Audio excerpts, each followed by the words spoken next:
성원이 되었으므로 회의 속개를 선언합니다.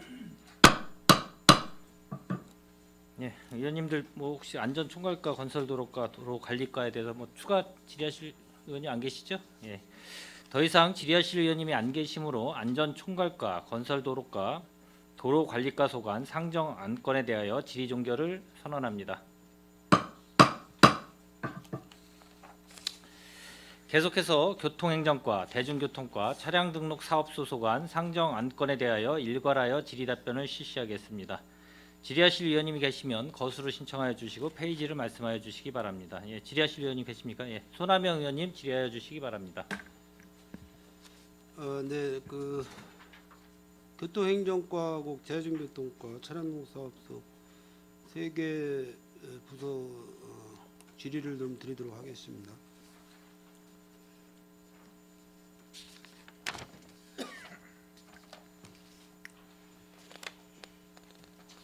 먼저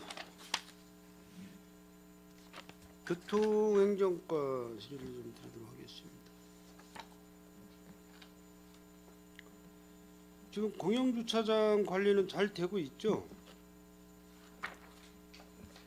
공영주차장 지금 신축하는 곳이 이제 5개소가 있어요. 내년 이제 상반기까지 이제 준공을 마무리하면 총 이제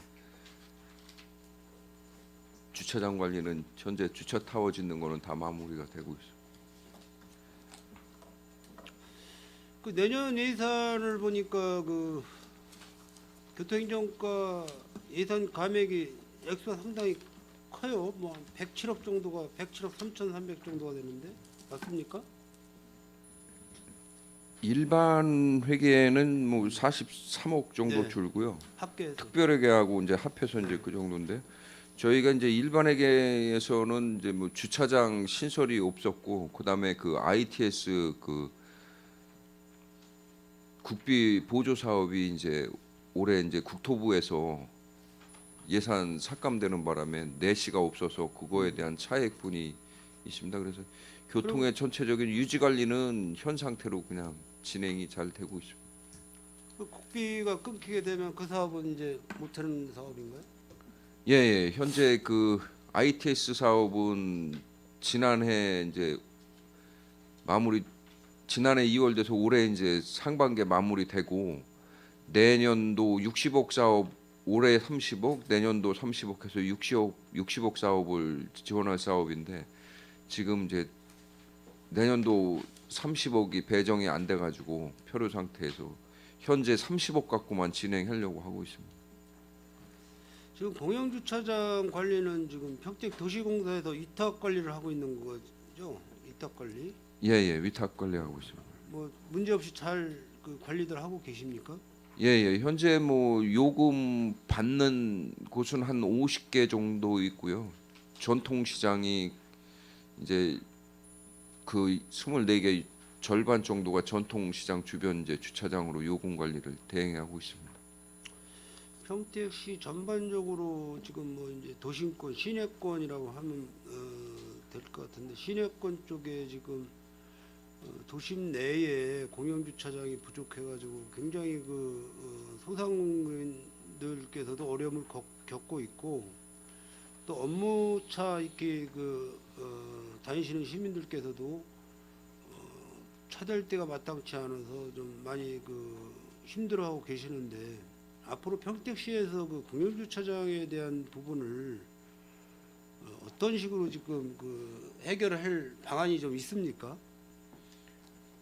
저희가 지금 뭐 공영주차장 건설에는 비용은 이제 의원님들께서 이제 잘 아시다시피 지금 이제 토지 보상 가격이 워낙 높다 보니까 지금 주차 한 면 하는데 지금 평택시에서 들어가는 사업비가 한 1억 원 정도 소요되고 있습니다. 그러다 보니까 뭐 주차 면수 100대를 하면 100억 원 정도의 그 보상비와 사업비가 들어가야 돼서 이 막대한 재정 투입이 되는 관계로 인해서 지금 올해 내년도에는 이제 그 신규가 이제 송탄 시장 2 주차장 하나 들어가 있고 신규 사업이 이제 전면 사업비 차질이 생겨서 이제 못 들어가고 있는데 그래서 이제 그 대안으로서 저희가 이제 그 임시 주차장을 좀 확대를 하려고 하는데 도심지 내에서는 이 나대지나 아니면은 이 빈 땅을 찾기가 공터 찾기가 굉장히 좀 어려움이 있습니다. 그리고 기존에 이제 주차 타워로 분양을 받았던데도 주차장을 안 짓고 이런 형편이기 때문에 좀 그런 쪽에 좀 더 내년도에 이제 그 고민을 좀 해야 되는데 가장 이제 시급한 문제 해결을 하기 위해서는 이제 뭐 좀 도로 갓길에 이제 노상 주차장을 무료 노상 주차장을 확대를 해가지고 그쪽을 좀 이렇게 시민들이 이용할 수 있도록 좀 가장 이제 쉽게는 그렇게 접근하고 있고 조금 이제 깊게는 이제 그 나대지 공용 임시 주차장을 해서 그 빈 땅에 대한 그 주변 이용을 좀 높이도록 그렇게 노력할 계획으로 있습니다. 지금 이제 어린이 보호구역이라고 하면은 그 학교 어린이 놀이 그러니까 어린이집 또 그다음에 이제 초등학교 그렇게 구분이 되나요? 어린이 보호구역에 해당되는 거는 이제 뭐 유치원, 유치원, 예, 예, 그다음에 어린이집, 초등학교, 예, 특수학교, 뭐 이렇게 특수학교, 장애인 특수학교, 예. 뭐 특수학교는 2개소가 있고 총 이제 노인 보호구역은 이제 별도로 있는데 그쪽은 한 16개 정도가 있고요. 노인 보호 전체 한 보호구역으로 지정돼 있는 데가 한 215개 정도 있습니다. 그 당연히 이제 그 노약자나 어린이를 보호하는 그런 차원에서 그 해당 그 지역에서 원둘레 100km로 따지나요? 어떻게 따지나요? 지금 인접거리, 어린이 보호구역은 인접거리를. 300m까지는 300m까지요? 지정을 해주고 있습니다. 이 시설의 내에는 뭐 점심시간 중식 때도 주정차가 금지로 예, 되는 그거는 거 알고 있어요. 24시간 이제 절대 금지 구역으로 그리고 돼 있습니다. 뭐 예를 들어서 뭐 방학 때 여름 방학이라든지 예. 뭐 겨울 방학 때도 금지가 되어 있고 예. 이 부분을 완화시키는 방법은 없습니까? 방학 때는 좀 완화시켜도 되지 않을까요? 저희가 뭐 시민의 목소리가 이제 그 항상 많은 민원이 이제 어린이 보호구역에 있는 네. 교통 체증 문제인데요. 네. 그게 이제 저희가 이제 그 교통과의 경찰서 교통과하고 경찰청하고 이제 계속 지속적으로 건의를 드리는데 어린이 보호구역을 일시적으로 이제 해제를 중간중간 이제 탄력적으로 운영을 하면 전멸등을 켜듯이 그 교통 체증이 좀 해소가 되지 않냐고 저도 이제 그 경찰서 뭐 거버넌스 이런 회의를 대책 회의를 같이 합니다. 시장님 모시고 하고 그다음에 경찰서장과 같이 연석 회의를 하는데 매번 건의를 드리는데 자기들도 그 중앙에 건의를 해야 되는 입장이고 중앙에서 아직 뭐 노래는 답변만 계속 시달되고 있어가지고 이 교통에 대한 그 과속 30km로 지금 준수하고 있는데 그 이상으로 해제될 수 있는 여건은 없기 때문에 좀 그런 거에 좀 답답함을 좀 많이 느끼고 있습니다. 그 이제 요즘에는 그 주정차 금지 구역에 주차나 정차를 하게 되면은 핸드폰에 알림 메시지가 신청하게 되면 네, 알림 문자가 뜨잖아요. 나갑니다. 그래서 이제 물론 이제 젊은 분들께서는 뭐 핸드폰을 자주 이렇게 그 보니까 그런 문자 메시지 확인을 바로바로 해서 아 여기가 주정차 금지 구역이구나 해서 바로 이제 차를 이동 주차를 이렇게 했는데 연세 드신 분들은 이게 잘 안 되는 것 같아요. 그래서 과태료를 많이 내시는 분들이 많이 계시는 것 같은데 이 사항을 보완할 수 있는 방법을 좀 개선을 좀 하셔야 될 것 같아요. 우리 교통행정과에서. 왜냐하면 차선을 지금 황색선은 주정차 금지 차선이잖아요. 그럼 어린이 보호구역의 어떤 그 실태를 눈으로 확인할 수 있는 그 차선 뭐 황색선에다 어떤 뭐 칼라색을 하나 더 더 그 입히던지 해서 아 이 차선에는 어린이 보호구역이다라는 거를 시민들이 알고 누구든지 차선을 보고 주정차를 안 할 수 있게끔.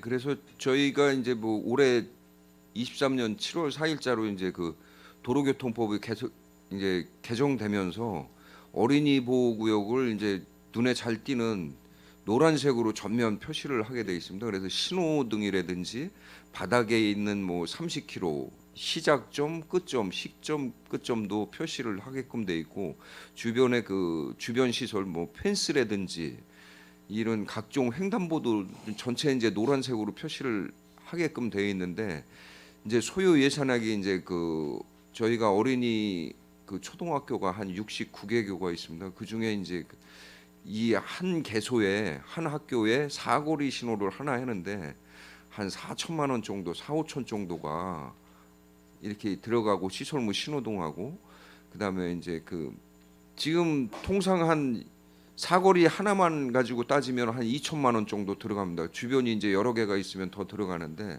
그래서 사업비가 이제 좀 크기 때문에 저희가 내년도 도비 지원 사업으로 요청을 해가지고 내년 초에 내시가 되면 내년도에 어린이 보호 구역을 눈에 잘 시인성을 좋게 하기 위해서 잘 띄게 내년도에 전면 도색 재도색을 해서 그렇게 준비하겠습니다. 네, 그럼 부탁 좀 드리겠습니다. 한 가지만 더 취약계층 자동차 정비 지원 사업이 있지 않습니까? 예, 예. 뭐 예산은 뭐 이렇게 많지 않은 금액이 한 1,500만 원 이렇게 되는 건데 이게 보니까 뭐 소모품을 교체해주는 이런 비용으로 많이 들어가는 것 같아요. 예, 예, 맞습니다. 그래서 어쨌든 뭐 그 자동차는 이제 뭐 정기적인 검사를 이제 필요하지만은 뭐 이 소모품 내용을 보니까 뭐 탈취제 같은 것도 와이퍼 뭐 이런 거는 뭐 해당이 된다고 탈취제 같은 거는 좀 아니지 않나 생각이 드는데. 저희가 이제 자동차 정비 업체에서 이제 그 무상으로다가 이제 취약계층에 이제 국가유공자나 장애인, 다자녀 그러니까 이런 뭐 엔진 부분들의 오일을 교환해 드린다든가 뭐 이제 비용이 와이퍼를 비싼 거는 교체, 이제 또 예. 못 하고 저희가 뭐 이제 워셔액을 넣어 드린다든가 예, 예, 뭐 그런 거 거는 하는데 이제 조금씩 보조금을 더 확대해가면서 그런 다양한 그 소모품들을 교체를 해주는 거로 이 탈취제라는 건 하겠습니다. 내장 그 예, 예, 자동차 어, 내 이제 에어컨 틀고 그러면은 이제 탈취제가 또 필요합니다. 에어컨 냄새 나고. 그리고 뭐 저기 예산이 뭐 이렇게 적은 편 아니에요? 1,500만 원. 예, 예, 좀 적은 편입니다. 그분들이 이제 뭐 무상 봉사를 해주고 계시는 건데 저희가 이제 각 권역별로 이제 세 개 단체 각 권역별로 이제 500만 원씩 작년도에 이제 400에서 이제 100만 원 좀 늘렸는데 상당히 좀 부족합니다. 그래서 저 내년도에는 추경회라도 예산팀하고 상의해서 보조금을 더 늘리는 거를 좀 고민을 해볼 필요도 있고 실질적으로 혜택 받는 수요자들이 빈곤층이고 이런 좀 그 시기에 맞게 또 그런 거를 해줘야 되기 때문에 좀 인상할 수 있는 거는 뭐 저희가 강구하도록 하겠습니다. 다음은 그 대중교통과 대중교통과도 예산이 많이 줄었죠? 네, 그렇습니다. 어떻게 내년도 예산 가지고 운영할 자신 있으세요? 부족하지만 편성에 맞게 운영해 보도록 하겠습니다. 우리 뭐 저 진달래 과장님이 여성 과장님으로서 아주 그 대중교통과가 최고 그 힘든 운영하기가 힘든 과인데 잘 그 운영을 해 주셔서 감사하다는 말씀 드리고 그 뚝박스라는 게 있지 않습니까? 뚝박스 네, 그분들의 그 차량 썬팅이 너무 강해서 실내가 하나도 안 보이는데 그거 어떻게 좀 개선할 수 있습니까? 그게? 그 내용에 대해서는 알아보도록 하겠습니다. 그게 경기도에서 지원해서 네, 경기도 사업 30% 하는 지원되는 사업입니다.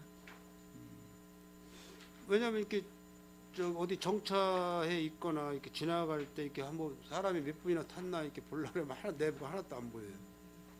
그래서 그거를 뭐 어떤 뭐 그 운영하시는 분들에 대한 어떤 그런 요구 때문에 그렇게 썬팅을 강하게 한 건지 그것 한번 알아보시고 개선할 수 있으면 조금 옅은 색깔로 개선을 좀 해주셨으면 네, 알겠습니다. 그리고 그 전기 충전 버스 그 임시 차고지 있지 않습니까? 네. 철도 휴부지.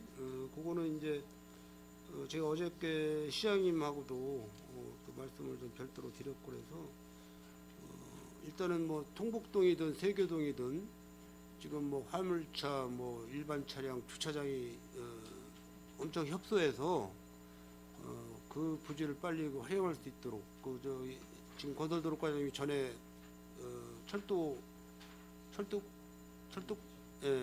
계실 때 그 뭐 파악하셨으면은 그 지금 관련 부서 과장님이 누구시죠? 철도과? 신상윤 과장입니다. 같이 좀 협력하셔가지고 그 예산은 아마 시장님이 아마 오늘 내일 말씀을 하실 거예요. 거기 들어가는 경비 예산 이런 부분은 별도로. 그래서 그거 이제 내년 예산 빨리 세우셔가지고 주변에 민원 발생하지 않도록 그렇게 좀 준비를 해주시기 바라겠습니다. 네, 철도과 용역사항에 보고 협조하도록 하겠습니다. 이상 질의를 마치도록 하겠습니다. 예, 손한명 의원님 수고하셨습니다. 더 질의하실 의원님 계십니까? 예, 강정구 의원님 질의하여 주시기 바랍니다. 예, 황정구 의원입니다. 교통행정과 그 예산 현황을 보니까 정책 사업비 구성비를 보니까 전년도 예산액은 79.52%였었어요. 근데 좀 그 현재 나온 예산액을 보니까 96.67%로 좀 구성 비율이 상당히 높아졌는데 그 이유가 왜 그렇습니까?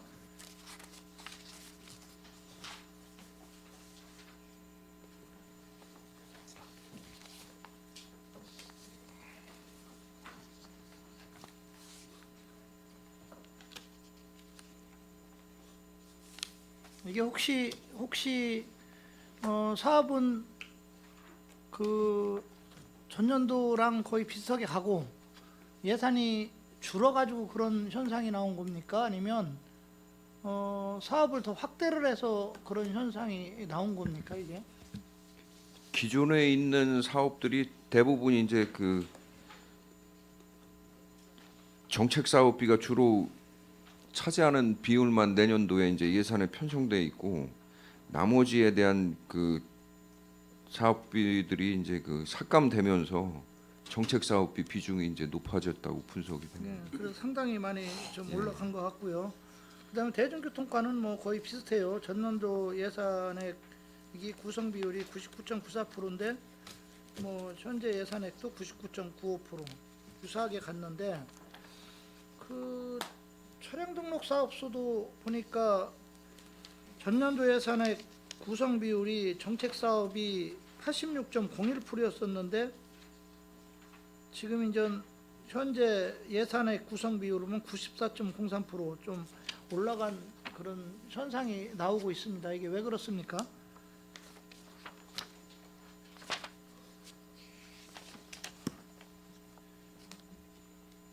뭐 지금 팀장님이 오셔서 파악이 안 된 것 같은데 뭐 자료로 좀 저한테 주시기 바랍니다. 예산 좀 질의를 드리겠습니다. 교통행정과 사업설명서 139쪽으로 한번 봐보죠. 교통안전시설물 차선도색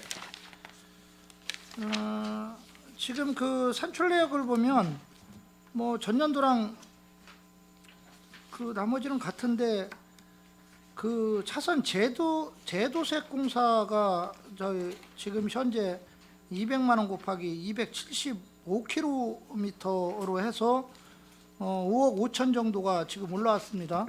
예, 예. 근데 지금 2023년도는 그 200만 원 곱하기 325km였었죠. 그렇죠? 예, 예. 그래서 이제 6억 5천 정도였었는데 한 100km 정도 줄임으로 인해서 한 1억 정도가 지금 예. 더 줄었는데 이게 줄은 이유가 있습니까? 이제 제도색은 저희가 이제 노후된 지역이 이제 페인트가 벗겨진 지역이 이제 전체적으로 제도색을 하는데요.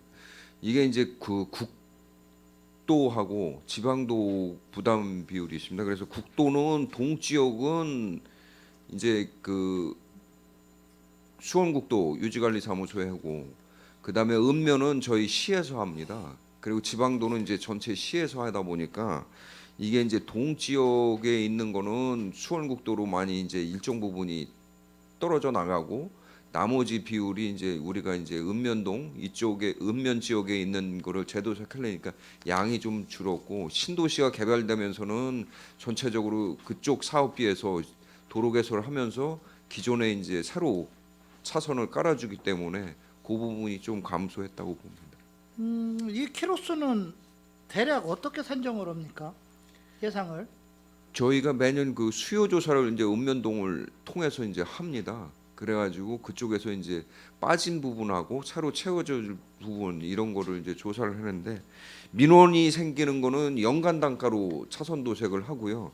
수요 조사를 통해서 하는 거는 이제 차선 재도색 공사로 이렇게 해서 수요 조사를 해서 이제 그 키로수를 산정을 하게 됩니다. 혹시 2022년 몇 킬로 있는지 아세요? 2021년하고 거기까지는 아직 파악 못 해봤어요. 이게 공교롭게도요. 예. 거의 유사해요. 그러니까 2022년도 같은 경우가 275km예요. 이게 다시 이제 325km로 올랐다가 다시 275km로 주는 거죠. 그러니까 그 기준들 삼는 것들을 보면 2021년도도 마찬가지고요. 그게 아까 전 뭐 의원님들도 일부 지적을 했지만 이렇게 보면 저희들이 판단할 때는 이 키로수를 전년도나 전전년도 거를 기준으로 해서 이제 적어놓은 것 마냥 그렇게 판단이 돼요. 이게 이제 파악을 예를 들어서 미리 어떤 그 조사에 의해서 했다면 이렇게 똑같이 반복이 될 수가 없는데 예. 해마다 연도별로 보면 그런 좀 차이가 있어서 아쉽다.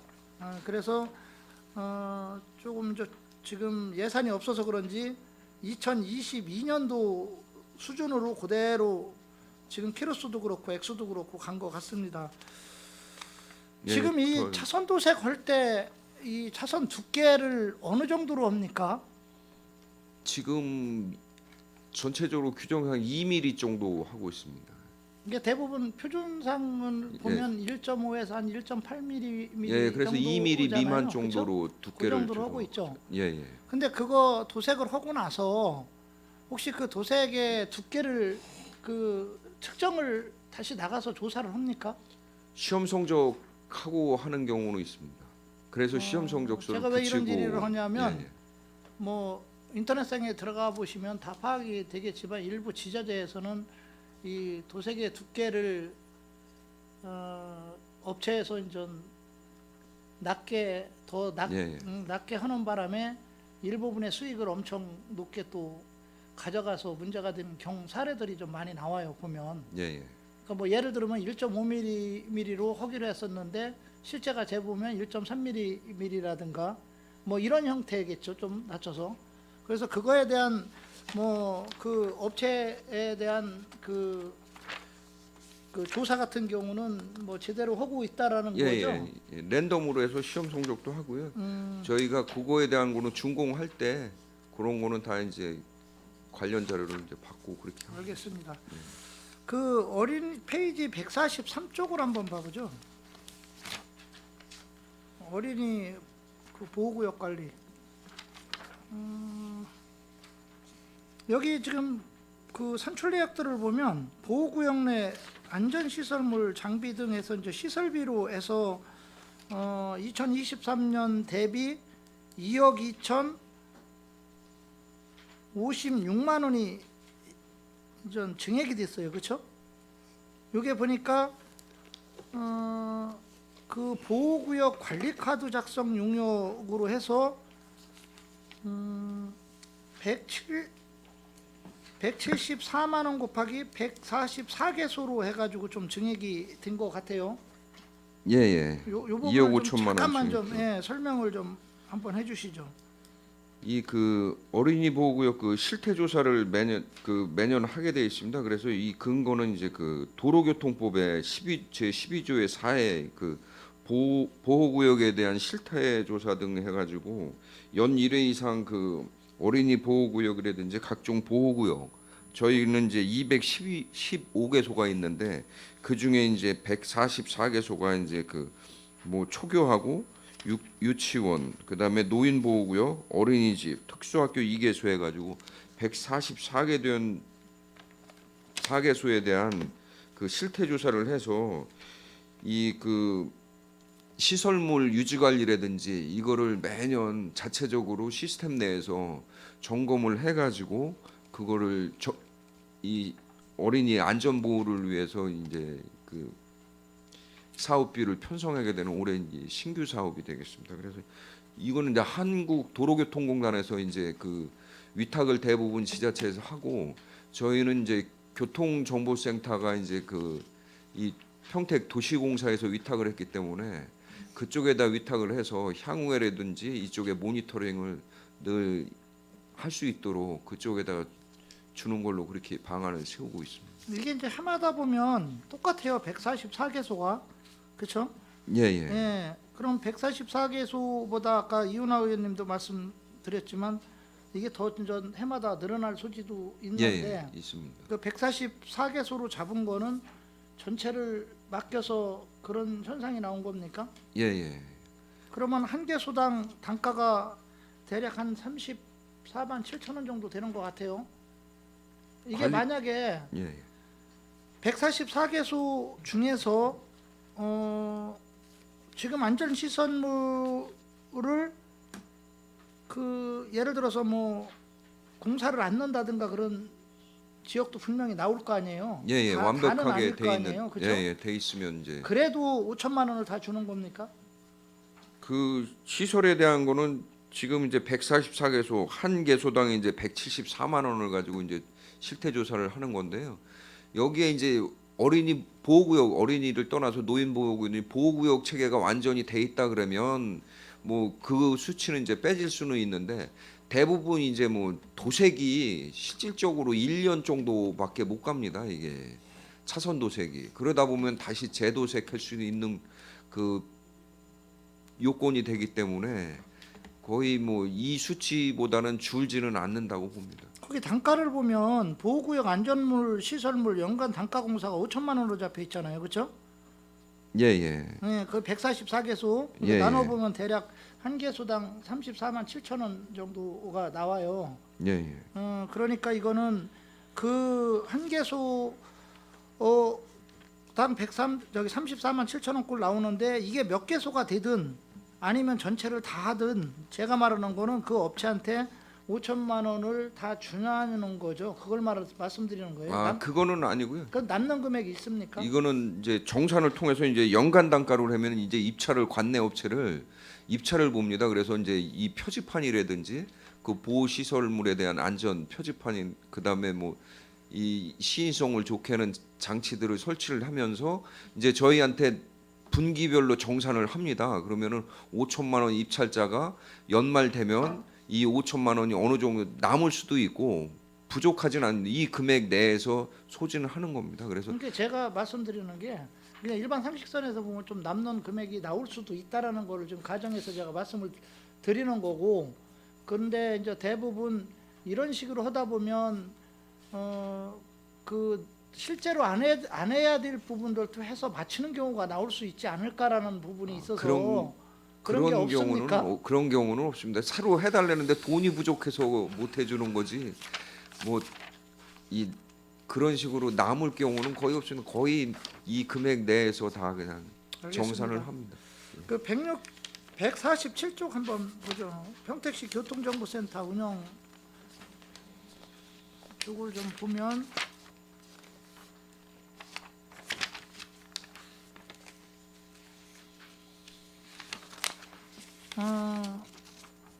지금 일반직이 한 명이 줄었습니까? 줄은 건 아니고요. 요 이제 인건비가 저희가 이제 그 4명에서 이제 2급 한 명이 이제 그 도시공사 직제 개편이로 되면서 내년도에 이제 이 일반직 한 명 거를 이 전체 이제 유보시켜 놨습니다. 그래서 이거는 저희가 이제 반납을 받아야 될 그 금액입니다. 그래서 이제 3명분에 대한 일반직입니다. 거기 그 산출내역을 보면 148쪽에 일반 운영비에서 좀 수선 유지비가 3억 8천 6백만 원이 그 올해에 비해서 내년도 예산이 갑자기 많이 올라갔어요. 예, 예. 이게 왜 그렇습니까? 저희가 그 ITS 사업 작년도에 이제 100억 원을 투입해 가지고 그게 올해 상반기에 이제 끝나면서 일종의 이제 그 ITS에 들어가는 장비 그 라이센스 그 보안 장비 그 유지 관리비라고 보시면 되겠는데요. 이 유지 관리 비용이 이제 그 AS 기간이 1년입니다. 그래서 내년 상반기가 지나면 이 유지 관리 비용을 고정적으로 매월 또 줘야 되는 이 그 장비에 대한 라이센스 비용이라고 생각하시면 되겠습니다. 그럼 그 3억 8,600만 원에 대해서 예, 자료를 좀 저한테 내역 좀 주시기를 바라겠습니다. 예, 예, 알겠습니다. 그다음에 이제 평가금 및 성과금으로 해서 5,788만 8천 원이 지금 예산이 올라왔는데 이 성과급 산출 방법이 월 보수액에다가 인원 곱하기 평가 등급을 합니까? 이 어떤 식으로 하는 거죠 이게?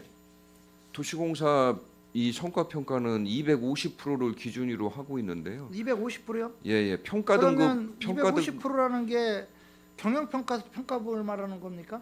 전체 이제 경영 평가 받은 게 150%. 예. 그다음에 일반 그 자체적으로 100% 해서 예, 예. 그 250%. 공기업 그 경영 평가에서 받은 행안부에서 받는 그 경영 평가가 150%, 자체 평가가 저 100%에서 250% 범위 내에서 이제 지난해 거를 편성하는 겁니다. 그 근무 기간은 몇 년으로 얼마로 치른 겁니까? 몇 개월로? 지금 6개월 이상 되면 편성하는 걸로 그렇게 6개월에서 12개월. 예, 예, 그렇습니다. 요거 한번 요것도 좀 그 계산원 산출 내역 좀 저한테 좀 주시기 좀 바라겠습니다. 예, 예, 알겠습니다. 그다음에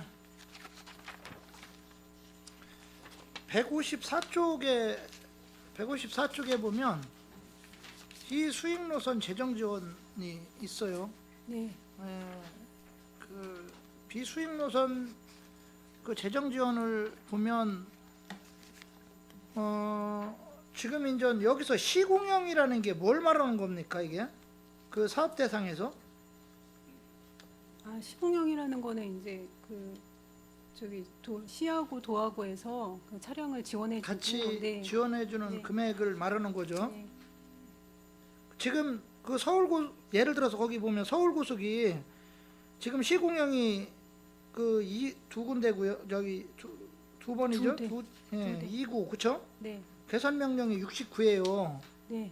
근데 이제 작년 같은 경우는 이 그 시공형이 똑같았어요. 네. 그다음에 이제 개선 명령이 62였었고요. 네.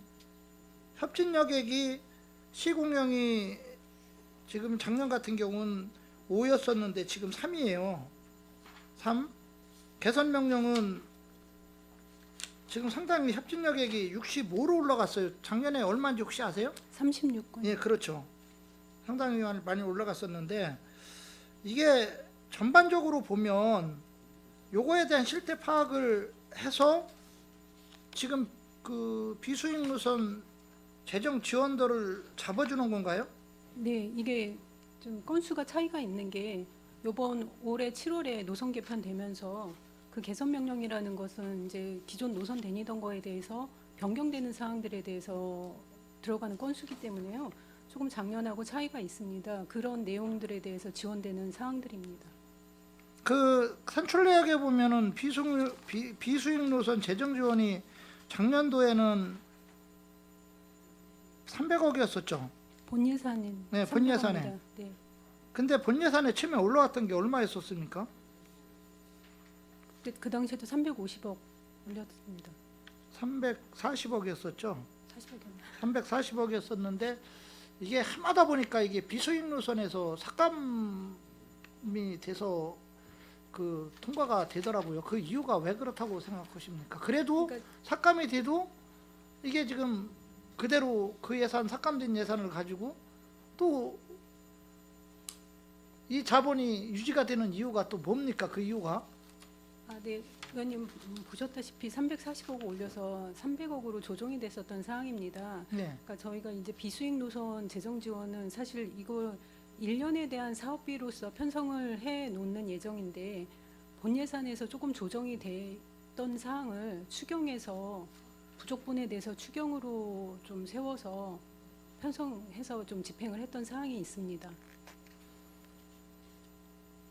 지금 이게 결론은 그 계산상에 의해서 지금 예를 들어 올해 같은 경우 350억이 올라왔지만 이게 이제 정확한 금액은 아니고 약간의 변동이 있을 수도 있다라는 말씀이신 거죠? 저희가 예상 1년치를 예상을 해서 편성 추계를 올린 그러니까, 상황이고요. 예, 예. 말씀하신 좀 틀릴 대로, 소지가 있다라는 거죠. 플러스 마이너스가 있을 수 예, 있습니다. 왜 그러냐면 작년 같은 경우 350 올렸는데 300억이었으면 그 50의 차이가 예를 들어서 지금 계산해서 올라온 금액이 정확하다면 그 300 가지고 될 수가 없었겠죠, 그렇죠? 네, 그렇습니다. 그러니까 지금 예산도 뒤집어서 얘기하면 이게 추정치지 정확한 금액은 아니라는 거죠. 지금 그 전에 자료에 의한 추정치라는 거죠, 지금 그렇죠? 네, 맞습니다. 아니 왜요? 제가 뭐 깎는다고 안 그랬습니다. 아니 1년치에 대한 추계이고요. 예. 이게 사실 이제 집행에 대해서 아마 시기적으로 어떤 개월수에 대한 여유가 있을 수 있기 때문에 작년에도 조금 조정을 하셨던 사항이 있습니다. 알겠습니다.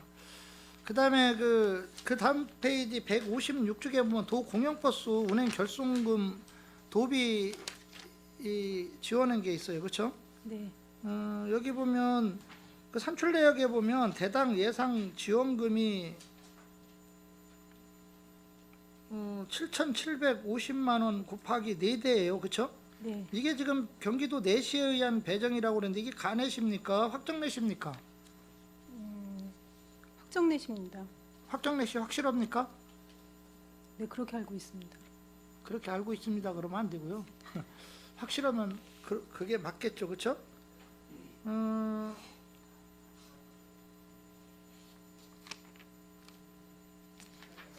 그 지금 이 그 도 공영버스 운영 결손 지원비가 지금 예산이 이렇게 올라왔는데 이게 왜 첨부가 안 됐죠? 이게 2024년도 국도비 보조 내시서 및 부담 지시서가 이게 워낙은 첨부가 돼야 저희가 이 정확하게 좀 이 금액을 알 수 있는 거 아닙니까? 첨부가 안 됐다는 말씀이 어떤 것이죠? 지금 해마다 네, 이게 도 운영 버스 운행 결손 지원비를 보면 그 예를 들어서 2023년 같은 경우는 2023년 국도비 보조 내시서 및 부담 시서가 항상 첨부돼서 왔었어요. 거기에 보면 예를 들어서 뭐 수원시, 뭐 용인시, 뭐 성남시 뭐 이런 식으로 해가지고 평택시 같은 경우는 작년 같은 경우 뭐 그 네 대 기준으로 해서 네. 도비가 9,600만 원, 그다음에 이제 뭐 가내시, 변경내시 뭐 이런 식으로 해가지고 가내시가 2억 2,400만 원 뭐 이런 식으로 해서 그 31개 시군들이 나온 2023년도 국도비 보조 내시서 및 부담 시서가 이게 첨부돼서 나왔었는데 네, 여기는 지금 없다는 거죠. 그럼 우리가 판단하기가 뭐 여기에 써 있는 그냥 이 금액을 보고만 판단하라는 거잖아요, 그렇죠? 네, 그 내용을 여기 지금 산출 내역에 붙인 건데 네, 추가적으로 제출해서 예, 그게 붙어야 되는 게 맞는 것 같아요. 그래야 좀 우리가 그 의원님들이 좀 이해를 하기 좀 네, 쉬울 것 같고요. 알겠습니다. 예, 그다음에 157쪽에 보면 DRT 운영 지원 사업이 이렇게 나와 있어요. 나와 네. 있는데 이것도 역시 확정내십니까? 네, 그렇습니다. 확정내시고 그다음에 여기서도 역시 똑같이 국도비 네. 보존에 있어 네, 저희가 부담 시서가 안 붙어 있죠, 그렇죠? 네, 그렇습니다. 이것도 좀 주셔야 될 것 같아요. 좀 같이 좀 주시기를 바라고요. 네, 그다음에 163쪽 한번 봐보죠. 164.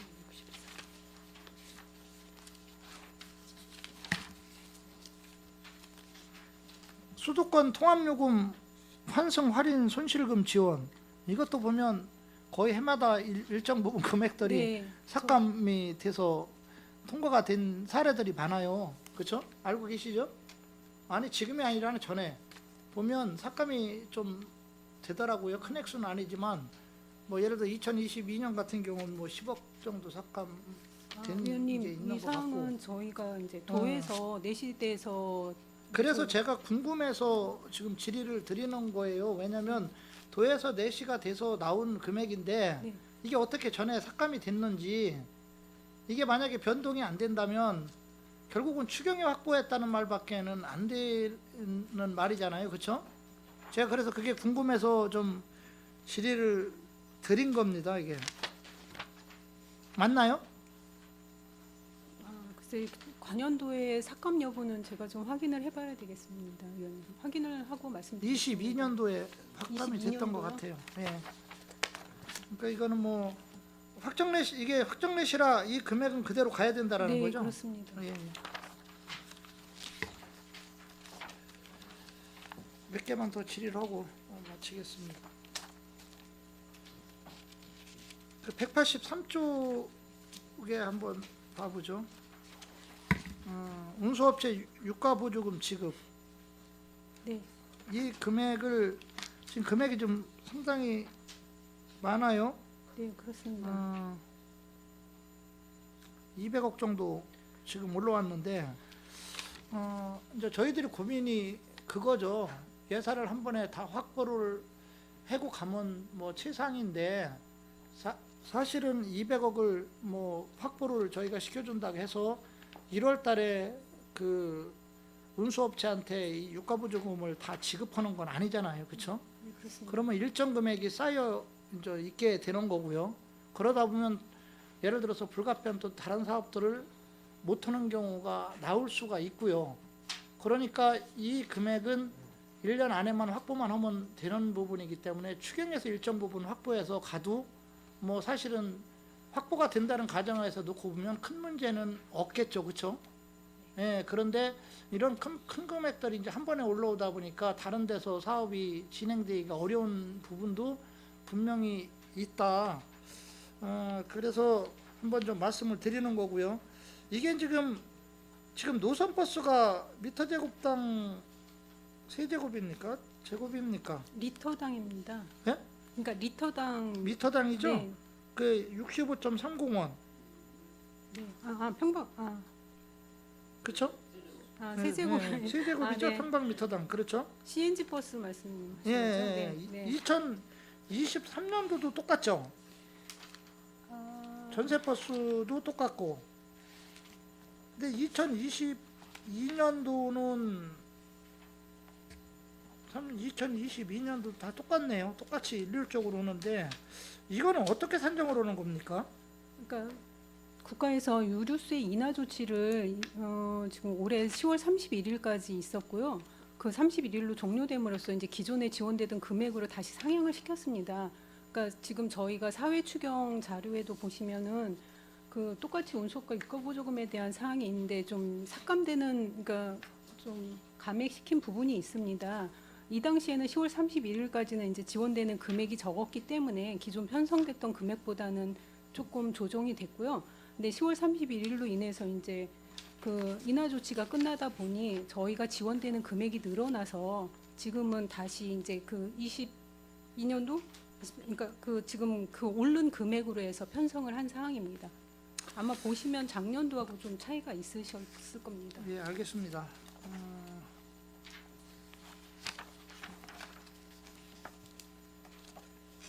앞으로 세 가지만 더 질의를 드리겠습니다.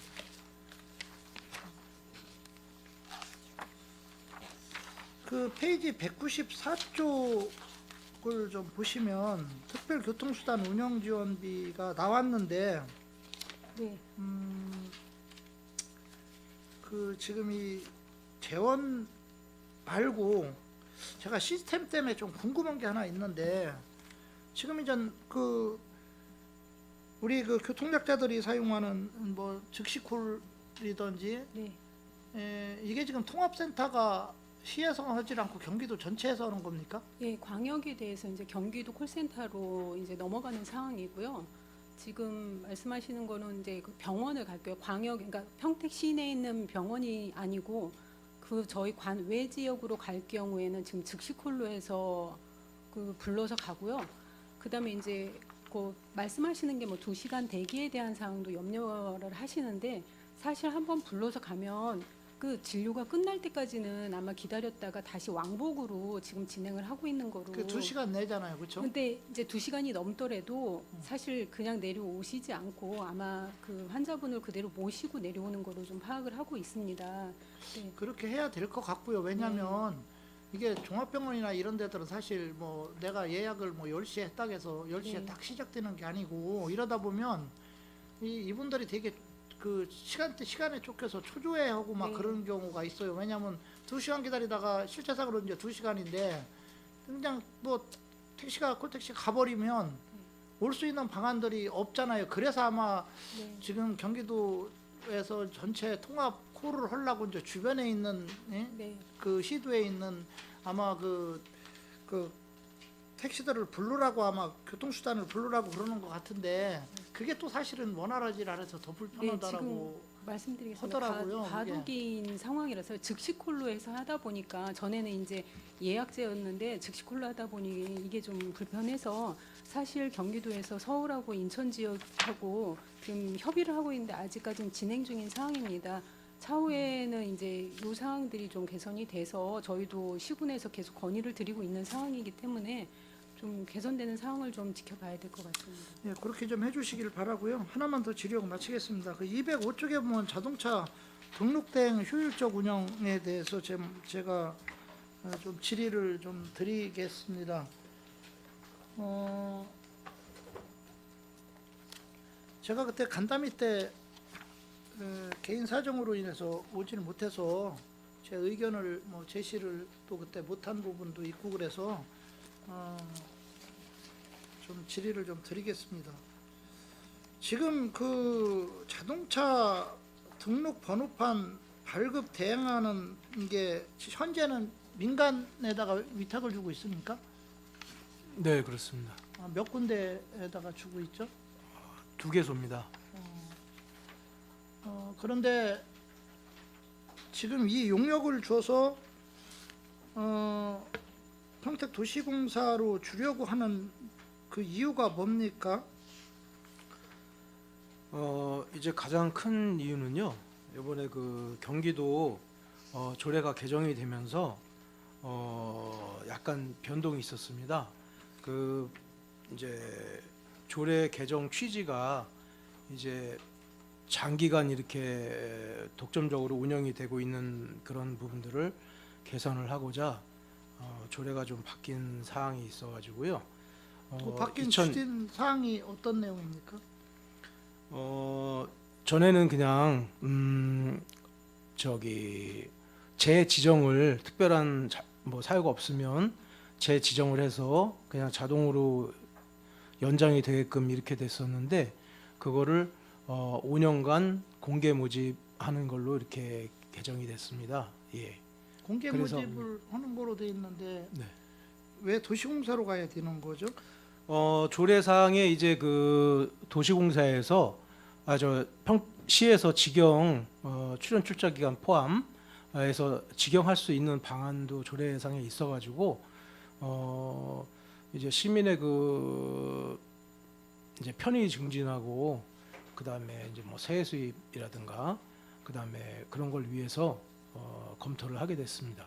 아마 공정하고 그다음에 그 시민들한테 이제 서비스 개선을 위해서 아마 그 조례에 그런 취지가 담겨 있는 것 같습니다. 직영을 하든지 입찰을 하든지. 근데 제가 지금 질의드리는 거는 기존에 있던 그 업체들을 지금 제가 언급하는 게 아니고 그냥 거기도 빼고 그냥 객관적인 입장에서 한번 제가 말씀을 한번 드려보겠습니다. 일반적으로 보면 우리가 이제 공정하게 하기 위해서는 제일 많이 사용하는 게 공개 모집이죠, 그렇죠? 공개 입찰을 하든지 그렇게 해서 가는 게 가장 어찌 보면 그 객관적인 방법 중에 하나인데, 이게 지금 큰 수입도 나지 않는 큰 사업인데 이거를 시에서 과연 직영으로 가는 게 맞느냐라는 부분에 대해서는 저는 개인적으로 좀 문제의식을 갖고 있다. 그런데 그 서비스 질을 좋게 하기 위해서 집행부에서는 뭐 도시공사로 위탁을 주려고 한다라고 얘기를 해요. 시에서 직접 하다 보면. 그런데 그러기 위해서는 시가 실리성을 확보를 해줘야 됩니다. 시 집행부의 그 원칙이 일률적이어야 된다는 거죠. 한 예를 들으면 복지재단 같은 경우는 그 저희 의원님들이 반대하는데도 불구하고 민간 위탁을 자꾸 주려고 시도를 하다가 부결이 됐는데도 불구하고 한 달 만에 또 다시 민간 위탁으로 다음 회기 때 결국은 줄 수 있게 그렇게 이제 통과가 됐었죠. 그러면 어떤 거는 민간 위탁으로 줘야 형평성이 맞다라고 생각을 하고, 서비스 계열도 좋다고 생각을 하고, 어떤 사업은 도시공사 시가 직접 해야 된다라고 또 생각을 하고, 이거는 일률적인 원칙이 없다라는 거죠. 그렇기 때문에 실리가 없기 때문에 저희들이 이런 문제 제기를 좀 하는 거고요. 만약에 이게 시에서 어떤 공정한 룰에 의해서 서비스를 잘해주고 무엇을 위해서 그랬다면 다른 과 다른 정책에도 똑같이 이게 적용이 돼야 되는 게 맞아요. 뭐 예를 들어서 복지재단에 관련된 거면 시 직영 출자 출연 기관이니까 복지재단에서 운영을 해야만이 되는 게 맞는 거고요. 그 다음에 민간이 주는 게 예를 들어서 뭐 더 그게 효율적이고 공정하고 객관적이라면 거기는 그렇고 다른 데는 안 그렇다, 이런 논리로 간다면 이건 맞지 않는다는 거죠. 왜 그러냐면 최고 책임자는 한 명이에요. 집행부에. 그분의 원칙이 왔다 갔다 하면 저는 안 된다라고 일단 그 문제 제기를 한번 하는 거고요. 또 하나는 지금 이제 저는 공개 입찰을 만약에 하는 게 객관적이라고 보는 이유 중에 하나가, 지금 예산이 지금 7억 1,155만 5천 원이 올라왔어요. 네. 이게 주민 혈세죠? 지금 현재 저희 네, 평택시 투입- 인구가 몇 명입니까? 지금 한 59만 한 5천 명 정도 그렇죠? 알고 있습니다. 예. 이제 그분들이 낸 세금이에요. 그런데 차량 등록업에 관련된 금액들은 등록을 하는 사람들이 내서 거기서 받은 수수료를 가지고 여기까지 운영했던 돈들이에요. 그렇죠? 그러면 등록을 안 넣은 사람들 세금을 지금 투입하고 있는 형태로 가는 거라는 거죠. 이거 앞뒤가 안 맞는 행정이에요. 예를 들어서 저는 자동차 등록 번호판을 등록을 안 했어요. 안 했는데 내가 왜 거기다 갖다 돈을 혈세를 갖다 줘야 됩니까? 지금까지는 등록한 사람들 돈을 가지고서 운영을 했잖아요. 그렇죠? 이게 지금 앞뒤가 안 맞는다는 논리고요. 또 하나는 지금 도시공사가 지금 불악산 같은 경우, 불악산 운영 위탁 같은 경우 지금 아마 제가 알기로는 공원과에서도 그게 지금 뭐 위탁 비용들이 많이 이렇게 들어가는 데 비해서 실제 수입들은 적지 않고 그러다 보니까 아마 지금 난색을 표해서 올해서부터는 공원과에서 직접 운영하려고 하는 것 같습니다. 같은데 이게 지금 수익 구조가 그렇게 크게 나는 사업은 아니라고 봐요. 수수료만 받아가지고 하는 사업이기 때문에.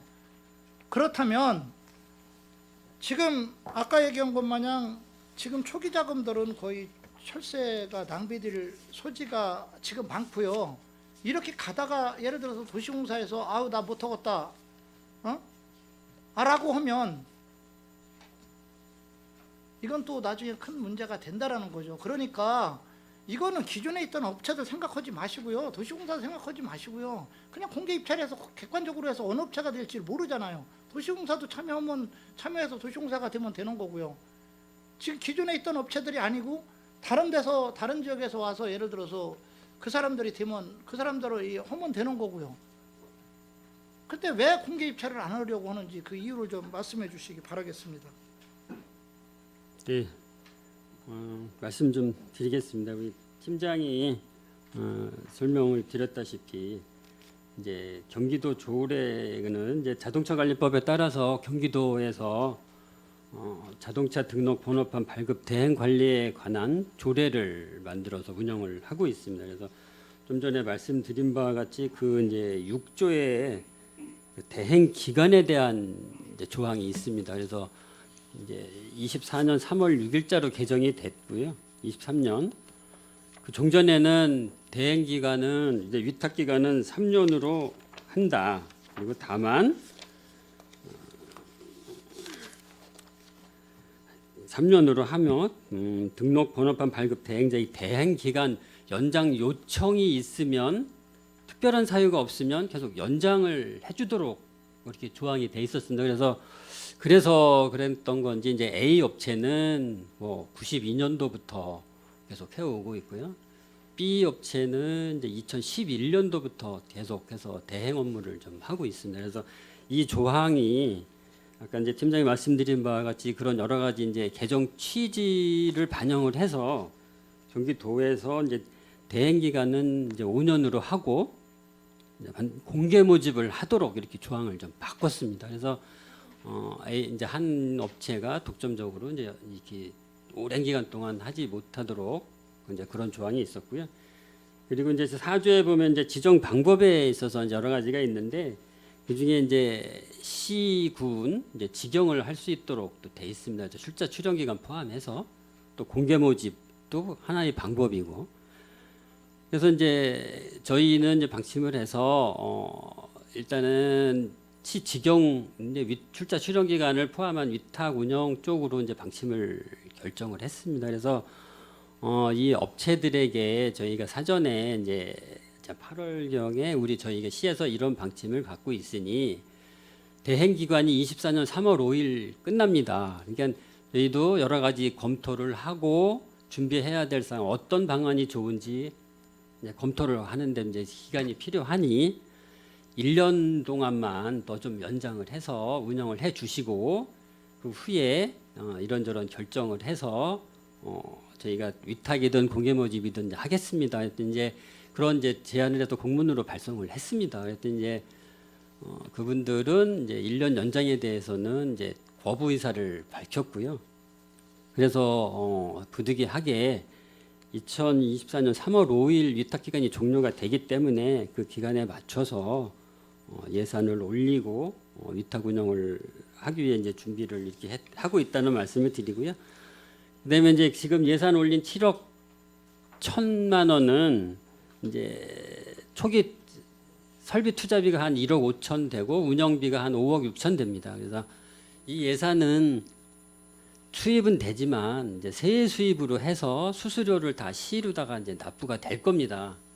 그렇기 때문에 그 문제에 대해서는 크게 이제 염려를 이제 그렇게 크게 염려를 안 하셔도 되지 않을까 싶습니다. 그래서 저희가 비용 산정 분석을 한 거 보면 초기는 24년도에 1월부터 한다고 가정을 했을 때 7억 1,200만 원의 이제 수입이 발생을 합니다. 그래서 거의 비슷한 수준이 되겠죠. 그다음에 이제 25년도에는 비용이 5억 7천만 원 이제 비용이 들어가게 되고 26년에는 5억 8천에서 전체적으로 보면 수익은 큰 수익은 아닙니다. 다만 들어간 예산만큼은 다시 세액 수입으로 시로 불입이 될 거라는 말씀을 우선 드리고요. 의원님께서 말씀 주셨지만 수익을 내고자 하는 사업은 아닙니다. 그래서 이런저런 해서 이 번호판 등록 교부 업무를 이제 이렇게 받으시는 분들이 적정한 가격에 서비스를 받으실 수 있도록 하자 이제 그런 취지를 반영을 했고요. 다만 이제 그래서 운영이 된다고 하면 등록 업무를 이제 신청을 해서 나오는 데까지 한 3, 40분 정도 걸리는 걸로 이제 파악은 좀 하고 있습니다. 그래서 3, 40분 동안 기다리는 동안 저희가 이제 현재 내 번호 지정받은 번호가 지금 어떤 업무까지 진행이 되고 있는지 전광판이나 이런 거를 통해서 알릴 수 있도록 좀 시스템 교체 이제 할 거고요. 또 향후에는 그 기다리시는 분들 좀 민원실 뭐 확충 사업도 하고 있고 네, 그런 국장님, 거를 하고 있습니다. 그런 네, 부분까지는 뭐 얘기할 게 없고요. 네. 지금 이제 국장님도 은연중에 말을 하다 보면 자꾸 기존의 업체들을 얘기를 해요. 이제 기존의 업체들을 주라 안 주라 이게 아니잖아요. 지금 제가 지금 문제 제기하는 거는 기존 업체는 논의로 따지는 거예요. 저는 거긴 생각도 안 해요. 뭐냐면 이 방법론상에서 직영을 할 거냐 공개 모집을 할 거냐 저는 이 부분에 대한 문제 제기를 하는 거예요. 뭐 기존에 있던 업체들이 오치겠고 어쩌고 저쩌고 예를 들어서 공개 입찰하면 그 사람들이 든다는 보장이 있습니까? 없잖아요. 예를 들어서 그러니까 그거를 자꾸 생각을 하면 전에 거를 생각을 하다 보면 이게 지금 이 그 토론 자체가 될 수가 없어요. 이게 제가 말하는 거는 이 직영을 하는 부분과 공개 그 입찰을 모집을 하는 경우 어떤 게 시를 위해서 난 것인가라는 부분을 제가 문제 제기를 하는 거예요. 그게 하는 거고 아까 전 뭐 수익이 얼마가 되고 뭐 이런 얘기를 했어요. 제가 아까 그 일반 시민 세금도 지금 들어간다는 부분도 제가 얘기를 했고요. 여기 인건비가 지금 몇 명 정도 들어갑니까? 인건비가 이제 위탁할 경우에 도시공사에서 일반직 직원 1명과 네, 종사원 6명 그렇죠. 인건비 들어가 있습니다. 6명이죠. 이 6명들이 만약에 도시공사에서 하게 되면 이거 지금 공모지기로 들어가야 돼요. 앞으로 이거 예를 들어서 뭐 10개월 했다가 자르고 다시 모집하고 그렇게 하겠습니까? 그러면 이분들 고정적으로 이제 앞으로 들어가야 되는 부분이 있고요. 그러다 보면 도시공사에서 앞으로 10년, 20년 계속하면 괜찮아요. 그분들 퇴임할 때까지. 근데 이러다가 만약에 1년 뒤에, 2년 뒤에 예를 들어서 수익이 안 나서 난 못하겠다 그러면 이분들 어떻게 정리할 겁니까? 예? 이런 여러 가지 문제점들이 파생이 돼요. 그래서 저는 개인적으로 그냥 입찰을 하는 게 가장 공개적이다. 만약 그러고 거기 입찰에 의해서 제한을 두면 돼요. 여러 가지로. 만약에 시에서 우려되는 부분이 있다면 그 제한을 두어서 제한 입찰을 하든지 해서 예를 들어서 뭐 번호판 뭐 거기 아까 마냥 그런 서비스 한다고 그러면 그 서비스 하라고 조건을 주고 들어오라고 하면 되는 거고요. 예를 들어서 뭐 제대로 그 저기 관리를 안 하면 뭐 안 되는 부분에 대해서는 어떻게 하겠다라는 제한을 충분히 두고 나서 하면은 그건 얼마든지 가능한데 왜 굳이 수익이 얼마 남지도 않고 잘못하면 혈세가 더 낭비될 수 있는 부분들 공평하지도 않은 부분들을 도시공사한테 왜 자꾸 하려고 그러고 하는 것까지 난 좋다 이게요. 그러면 아니 근데 거꾸로 가고 있잖아요. 전에는 다 그 저기 출자 출연 기관에서 하는 거를 민자로 주자고 하고 지금 와가지고서는 여기서는 그걸 갖다가 직영을 하자고 그러고 이게 무슨 원칙입니까? 에? 그러면 앞으로 또 조금 가다가 만약에 안 되면 다른 것들은 다 민간 위탁으로 넘기자고 또 그럴 거 아니에요. 지금 다 민간 위탁으로 넘기는 추세잖아요. 조례상 나온 것도 보면 그렇잖아요. 그 그러면- 부분은 예 말씀 잘 그러면 알고요. 아니 제가 이건 그러니까 논의를 하자고요. 어떤 업체들을 자꾸 생각을 하면 이게 답이 안 나와요. 이게 객관적인 입장에서 시에서 다 생각하지 말고 이거를 어떻게 하는 게 가장 시를 위해서 혈세가 덜 낭비되고 그다음에 어떤 게 더 그 공정하고 그다음에 관리가 잘 될까라는 부분에 대해서 본다고 그러면 일반적으로 보면 입찰로 가는 게 맞아요. 공개 입찰로 가는 게 맞는 것 같고 이 부분에 대해서는 좀 집행부도 제가 몇 번 대화를 해봤는데 이미 인식 자체가 아까 마냥 다른 업체를 기존에 했던 업체를 자꾸 생각하듯이 이미 뭔가를 정해놓고 하는 그런 느낌을 저는 많이 받았어요. 그러니까 그러면 안 된다. 이건 시정책이잖아요. 저도 마찬가지예요. 어디를 염두에 두고서 이런 발언을 하면 안 되죠. 객관적으로 저는 얘기를 말씀을 드리는 거고 또 하나 지금 아까 시간이 뭐 3월 20 며칠 날이요? 24년 3월 5일로 위탁 네, 3월 기간이 5일 종료가 끝나죠. 됩니다. 예. 그렇죠? 네. 이것 때문에 예를 들어서 지금 입찰할 수 있는 기한이 없다? 이것도 다 그런 논리라면요. 이거 의 기만하는 거예요. 왜 그런지 아세요? 만약에 이거 예산 올라왔다 만약에 통과 안 되면 어떡할 겁니까? 그럼 그 대책 그 책임을 져야 되는데, 예? 집행부에서 책임져야 될 문제인데 그런 것도 감안을 안고서 무조건 예산을 올리고 기한 없어 입찰을 못 한다고 복지재단으로 가야 된다라고 하면 그거는 집행부에서 지금 정책을 잘못 펴고 있는 거죠. 이거 만약 부결되면 어떡할 겁니까? 당장 한번 말씀해 보세요. 아니, 예를 들어서 부결된다는 뜻이 아니라 3월 5일 날까지 입찰을 못 한다고 그러니까 그래서 지금 도시공사로 갈 수밖에 없다라고 말씀을 하시니까 내가 말씀을 드리는 건데 그럼 여기서 만약에 이 예산이 통과가 안 됐어. 그러면 그 책임도 집행부에 있는 거예요.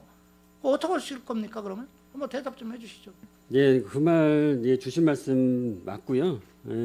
사전에 이런 충분한 보고나 이런 것들이 좀 안 됐다는 거는 이제 죄송스럽게 생각하고 이제 아까 말씀드린 바와 같이 이제 대행 기간이 이제 5년으로 개정이 되면서 그 위탁 종료가 3월 5일자로 되기 때문에 그 전에 이제 대행 다음 차기 대행 기관을 이제 선정을 해야 됩니다.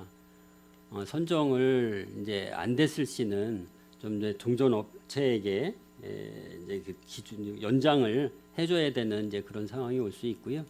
그리고 근데 다만 공개 모집을 하더라도 그 절차나 이런 것들이 이제 필요하기 때문에 송구스럽지만 다음 대행 업체가 선정이 되면 그 후에 그런 초기 설비 투자를 해야 되기 때문에 그 설비를 마련하는데 한 2, 3개월 정도가 소요된다고 합니다. 그러면은 대행 종료 기간까지는 좀 마치기가 좀 어려운 상황입니다. 그래서 의원님들께 이 예산이 꼭 통과될 수 있도록 그리고 또 저희 뭐 시민들께 좀 지금 서비스를 개선할 수 있도록 예산을 과장님, 통과시켜 주십사 하는 그 말씀을 대한접시 드리는 겁니다. 예산이 올라온 부분에 대해서는요. 그 저 국장님이죠. 국장님도 좀 각성을 하셔야 되는 게 이번에 기획행정위원회에서 조례가 일부 어떤 모조례가 지금 통과가 안 됐죠. 그게 왜 그런지 아세요? 그 조례가 있어야만이 지원할 수 있는 근거가 나오는데 예산이 먼저 올라왔어요. 예산이랑 조례가 같이 올라왔어요. 무슨 말이냐면 이거는 통과될 거라는 가정하에서 예산을 올려놓은 거예요. 의원들한테 얘기도 없이. 이거는 의의를 기만하는 거죠.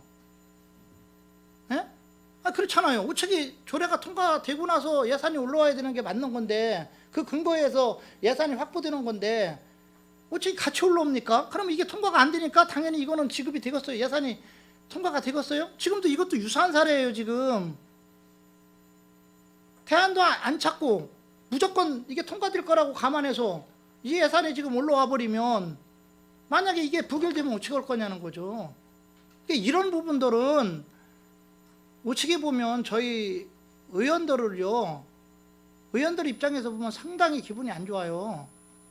그러니까 이런 거는 예산이 올라오기 전에 충분한 의회하고의 어떤 소통이 있어야 되는 게 맞는 거고요. 예? 이게 당연히 통과될 거다? 그렇게 해서 올라온다? 그리고 그게 통과된 게 통과가 안 돼서 문제가 없다라고는 상관이 없어요. 근데 그게 만약에 나중에 문제가 파생된다면 그 책임이 누구냐고요. 제가 더 이상은 발언을 안 하겠습니다. 심사숙고해 주시기 바라겠습니다. 그래서 이상입니다. 이제 그 사전에 그 10월 중에 근데 저희 이제 그 개선 방안 용역에 대해서 이제 결과가 나왔고 10월 말경이었나 그래서 한번 먼저 말씀을 뵙고 의원님께 말씀을 한번 드린 바가 있고 그리고 그 후에 10월 21일 간담회를 통해서 이런 방향들을 한번 더 설명을 또 드렸습니다. 그래서 이런 부분 이제 이해를 해 주십사 해서 부탁을 말씀 드리는 거고요.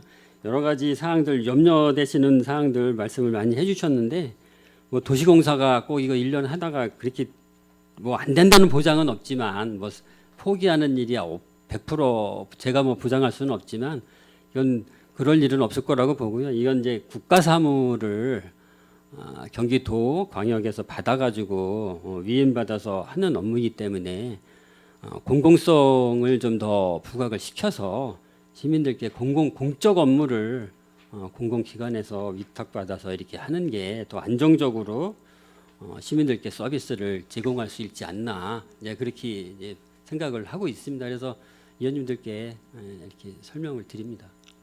지금 예. 예, 강장 의원님 수고하셨고요. 아까 뭐 강장 의원님이 말씀하신 공개 입찰이나 이런 건 개인적인 의원님의 의견이고 전체적인 의견은 아니라는 거 다시 한번 얘기 드리고, 일단 잠깐 위원 여러분, 원활한 회의 진행을 위해 잠시 정회하고자 하는데 이의 있습니까? 네, 이의가 없으므로 10분간 정회를 선언합니다.